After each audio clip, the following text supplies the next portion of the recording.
I welcome you back to the Open Analytic course Biomedical Instrumentation. This is Dr. Raja Chandrasekharan and we are going to Unit 3. In Unit 1 we have studied about the origin of the field biomedical instrumentation and also about the origin of biopotentials. So origin of biopotentials in the sense the voltages that originate from the human body. That is your Unit 1.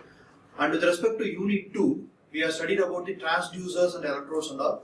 So now we are going to see the Unit 3. In Unit 3 what we are going to see is cardiovascular systems and the measurements, in which the heart and the cardiovascular system we have already discussed in the last class, and the blood pressure measurement, blood flow measurement and cardiac output. See, in the first half of Unit 3 you are going to see three important parameters, that is blood pressure measurement, measurement of blood flow and the cardiac output. From Unit 2 you got the clarity that what are the transducers corresponding to blood flow and blood pressure.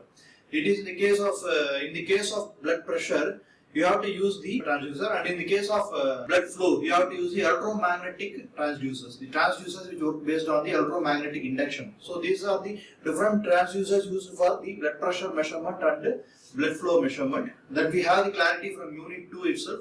Okay, well and good. We are going to use those learnings in Unit 3, and after that you are having the cardiac output. So cardiac output and this blood flow measurement are not much discriminated in your textbook, even though by principle of measurement they are very different.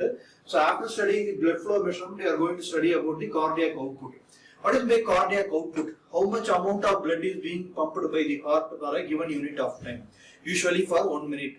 For 1 minute, how much blood is being pumped by the heart? That is called as the cardiac output. So let us see one by one. What is one by the blood pressure? Blood pressure is nothing but the pressure exerted by the blood to the arteries and veins when they are flowing. That is called as the blood pressure, and that is systolic and diastolic blood pressure are there. When we started with the anatomy of the heart itself, we have seen that the heart consists of 4 chambers. Actually, the systolic pressure are more in value and diastolic pressure are less in value, and that is what we can understand when the left part of the heart corresponds to the pure blood and the right part of the heart corresponds to the impure blood. From the bottom chamber of both the left and the right part of the heart, the valves will open and the blood is going from the left part of the heart to all the organs of the human body, and the right half of the heart to the lungs for purification, because right portion of the heart corresponds to impure blood and left portion corresponds to the pure blood. Anyhow, atria and ventricles you know already. The atria are merely storage chambers. Because we have discussed all these things so many times by showing the PPT, I am not showing the PPTs again, because atria are the top 2 chambers of the heart and ventricles are the bottom 2 chambers of the heart. And when the ventricles contract at the bottom, what happens is from the left side it goes to all the organs and from the right side it goes to the lungs for purification. And the pressure exerted at that moment is said to be the systolic pressure. And after that comes the diastolic pressure. Diastolic pressure is nothing but when the top chambers of the heart opens, that is said to be the diastolic pressure. And that blood pressure how we are going to measure, both by direct and indirect methods we are going to measure. And after that the measurement of blood flow. From Unit 2 we are knowing that the blood flow is measured by electromagnetic induction. When current carrying conductor is placed in a magnetic field, what happens? An EMF is induced. So based on that principle we are going to measure the blood flow. The rate of blood flow, the EMF and the cardiac output. In fact, cardiac output you are going to measure by some indirect methods. What is it? Let us see. So today, starting with the first topic, that is blood flow meters. How we are going to find out the blood flow. Blood flow meters are used to monitor the blood flow in various blood vessels and to measure the cardiac output. So blood flow and cardiac output I told that is not much differentiated. Anyhow, now we are going to study the blood flow meters, the velocity of blood that is being flowing. So what are the types of blood flow meters? Let us see. The first one is electromagnetic blood flow meters that we have studied in Unit 2, the introduction. So electromagnetic transducers, how they work. So in that simply you are going to replace the current carrying conductor by a blood vessel where the blood is flowing. That is said to be a electromagnetic blood flow meter. And after that ultrasonic blood flow meters. So both we are going to study today. And laser based blood flow meters are also there. Anyhow, we are not considering this as it is not there in your syllabus. The first 2 we are going to study electromagnetic blood flow meters and ultrasonic blood flow meters. So what are electromagnetic blood flow meters? Actual content, let us see the diagram, which is very easily understandable. Okay, what happens as per the Faraday's law of electromagnetic induction? The Faraday's law of electromagnetic induction states that when a current carrying conductor is placed in a magnetic field, uniform magnetic field, and that is the magnetic field is assumed to be uniform. So when a current carrying conductor is placed here in a uniform magnetic field, what happens is an EMF is induced. So across this conductor, a voltage will be generated. That is what is told in the Faraday's law as an EMF is induced. An EMF is induced means a voltage is being generated. And importantly, that voltage will be proportional to the change of the movement of the current flow. That depends upon the current flow. So here the current flow is replaced by a blood vessel. So blood is also a conductor of electricity. So what happens is you are replacing the conductor by a artery or vein. So this is a blood vessel. Simply to say, commonly to say, blood vessel. You know what is by arteries and veins. The one that flows into the heart, the one that connects towards the heart, that is said to be the artery, and the one that comes out of the heart, that is said to be the veins. Both are blood vessels, arteries and veins. So this is nothing but a piece of blood vessel. Maybe it is an artery or even it is a vein. So what happens is, based on the blood flow, so blood is assumed to be the conductor here. So when the blood is flowing fast, more EMF will be induced. So similarly, a simple assumption you have to make. The blood flow will be now proportional to the EMF induced. Or I have to say in reverse. The EMF induced will be in proportion to the blood velocity. So based on that you can calculate the blood flow. So let us explicitly see what is given in the textbook. Okay.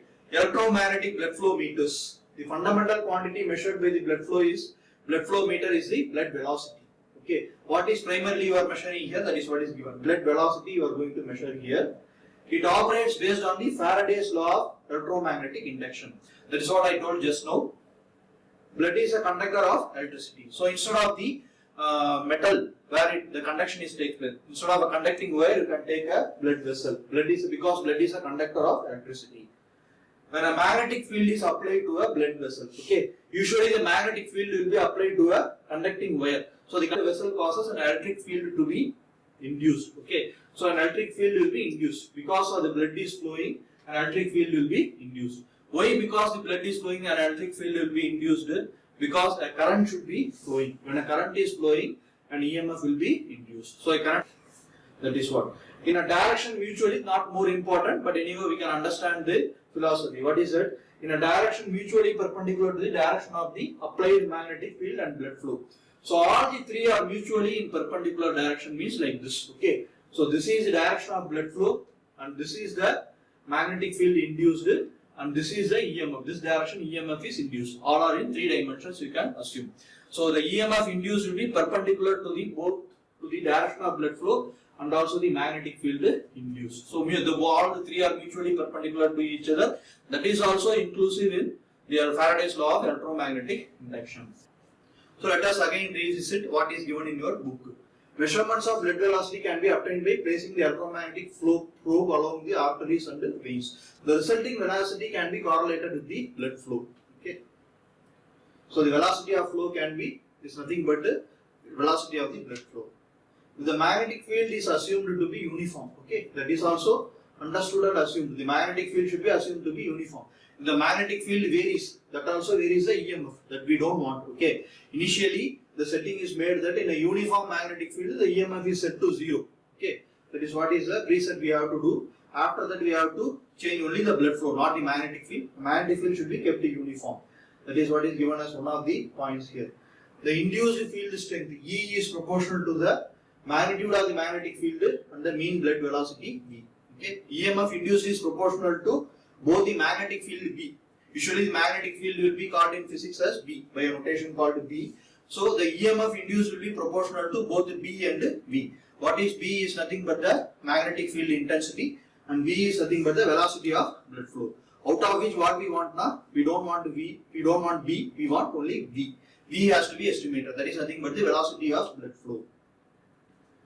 So the formula is given as E is equal to VB sin theta. E is the EMF induced, V is the velocity of blood flow and V is the magnetic field. Okay, and theta is nothing but the angle. So we know that they are perpendicular, mutually perpendicular to each other. So sin 90 will be equal to 1. So E is equal to VB is the field. So E is equal to VB is the final formula we have to take into conclusion. The direction of the magnetic field is generally arranged to be perpendicular to the direction of the blood velocity. So that's what I told. So sin 90 will be equal to 1, and hence E is equal to VB is a final formula. See, the largest signal that is being achieved. Induced electric field. How the induced electric field is measured? The induced electric field is measured by two probes that are attached to opposite to the blood vessel. So this is one of the probe and another probe kept here. From that the EMF is being measured. The EMF that is induced is being measured.